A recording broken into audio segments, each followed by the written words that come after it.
అధ్యక్ష, కూటమి ప్రభుత్వం ఎన్నికలకు ముందు ఇచ్చిన హామీ మేరకు ప్రభుత్వం ఏర్పాటు కాగానే మంచి ఐఆర్ని ఇస్తామని చెప్పారు అధ్యక్ష. ప్రభుత్వం ఏర్పడి సుమారుగా 16 నెలలు అయింది. గడువు పూర్తయి 2 సంవత్సరాలు అవుతా ఉంది. అయినా ఇప్పటి వరకు ప్రభుత్వం ఐఆర్ గురించి ఆలోచన చేయట్లేదు అధ్యక్ష. అలానే 6 నెలల లోపు పిఆర్సీ ఇస్తామని కూడా చెప్పున్నారు. పిఆర్సీ కమిషన్ కూడా ఇంకా ఏర్పాటు చేయాల. ఒకవేళ కనుక పిఆర్సీ కమిషన్ ఏర్పాటు చేస్తే అక్కడి నుంచి కూడా 1 సంవత్సరం కాలం పట్టే అవకాశం ఉంది.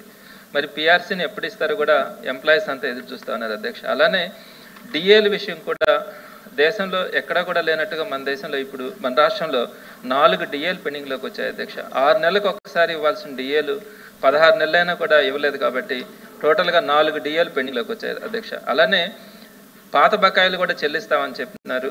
కానీ పాత బకాయిలు తీర్చకపోగా కొత్త బకాయిలు కూడా సుమారుగా ఈ రోజుకి 30,000 కోట్లకి పాత బకాయిలు కూడా పెరిగిపోయినాయి అధ్యక్ష.